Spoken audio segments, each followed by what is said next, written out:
dneska budu natáčet Respambles a bude to jen ukázka, jen malá ukázka, takže to je vlastně hodně dobrá hra. Můžete hrát s jinýma hráčema, nebo můžete hrát s kamarádama, na mise můžete hrát. Můžete hrát i s Wi-Fi, i bez Wi-Fi, ale bez Wi-Fi můžete hrát jenom na mise. A s Wi-Fi můžete hrát s kamarádama, jak jsem říkala,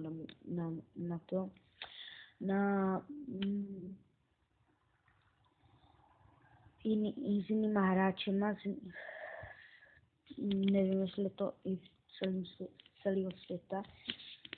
Myslím, že jen v České republice, se dá hrát, ale pokud jste u hranic, tak nebo možná s celou sebou. Takže multiplayer, dáme multiplayer. Tady máte peníze, kolik máte. Tady máte cihliček, za to taky můžete kupovat, tam máte levely. Pak tady si můžete vybrat, jestli chcete na týmy, nebo všichni proti všem. Lepší je na týmy, podle mě teda. A je to lepší s jinýma hráčema. Tam vám to ukázalo misi, tam vám to ukázalo vždycky, to jste mohli vidět, název hráče a jeho levelu. Tak. A tady se musí sbírat odznaky, modří jsou se mnou a musíme zabít co nejvíc červených a vzít tím odznaky. Takže jdem na to, snad mě to půjde. Musím jich zabít teda co nejvíc. Tam máte čas, srdíčka, srdce a to je váš život vlastně.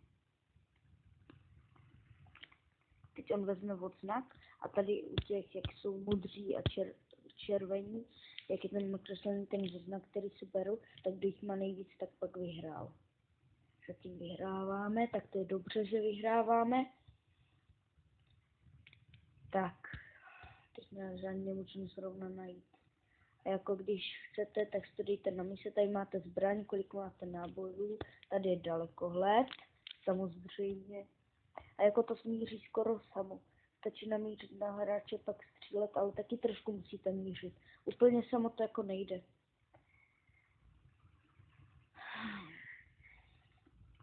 A musíte jich jako zabít co nejvíc. A když to dáte všichni proti všem, tak zabijte všechny. Tam je to na body.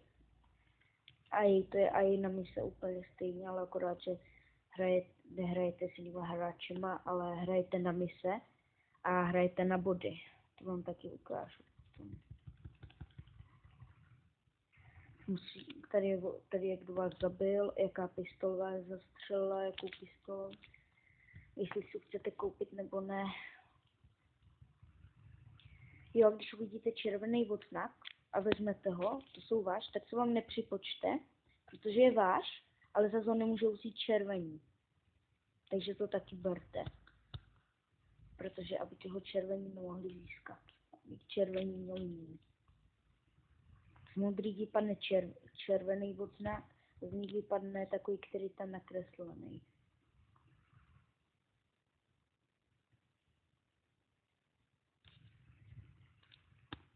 Ale není to vůbec těžká hra jako.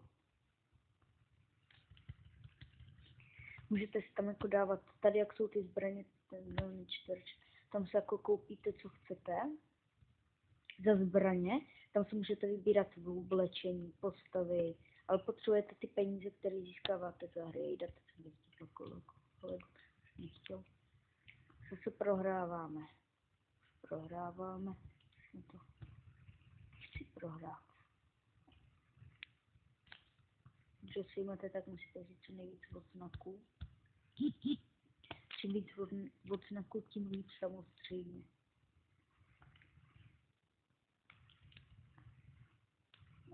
Potom se na konci ukáže, kdo jako vyhrál, kdo byl z týmu nejlepší. A můžete se podívat tady u červených, kdo byl nejlepší a pak to sečíst. Když střelíte do toho červeného sudu, tak to bouchne. Ukážu. To se někdy hodí, ale někdy je to špatný. Tak jsme to jednoznačně prohráli. Tady se ukáže, prohráli jsme. Byl jsem třetí. Tady si můžete podívat, kolik jsem měl bodů a tak. Tady, kolik jsem získal, co si můžu koupit. Tady tohle. Můžete vybrat zbraně.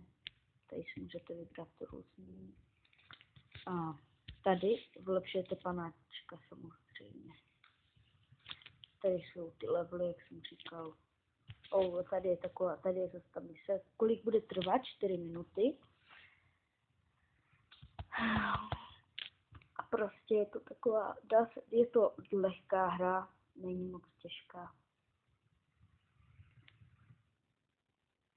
Máte ukázat, s kým hrajete.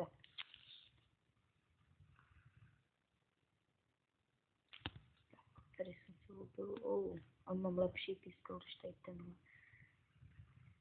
Červení, a musíte jich teda, jak jsem říkal, hodit co nejdřív. A nesmou vás zabít.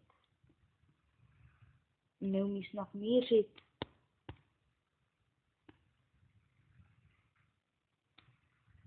Dva proti jednomu, jo.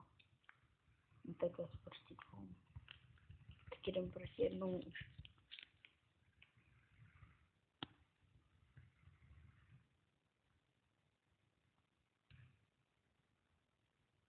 Ale není to, jak jsem říkal, moc těžká hra. Dá se stáhnout na tablet, možná i na mobil. Nevím, jestli to jde na PlayStation. Na PlayStation asi ne. Na PlayStation to myslím, že nejde. Možná to jde na počítač, ale to ještě nechci říkat předem. To ještě si nejsou jistý, jestli to jde na počítač. To opravdu nevím, jestli to seženete na počítači.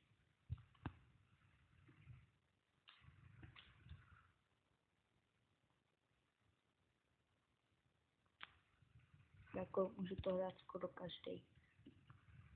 No každý, když chce.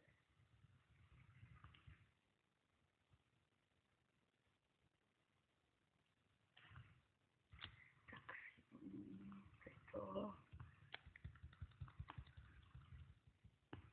rychle.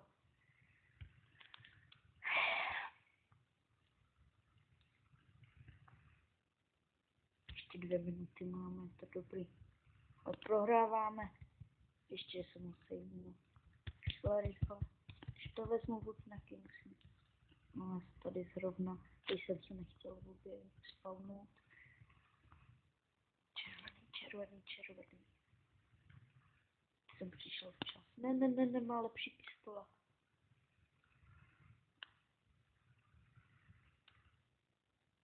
Konečně. Musíme vyhrát. Třeba to ještě doženeme. Tam tu hru jsme prohráli, tak tuhle musíme vyhrát.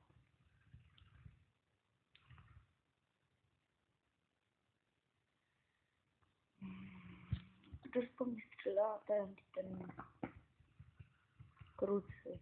Už se zabil rychle. Spawní se. Když vás zabiju, tak se samozřejmě spawnete, ale myslím, že po 3 vteřinách.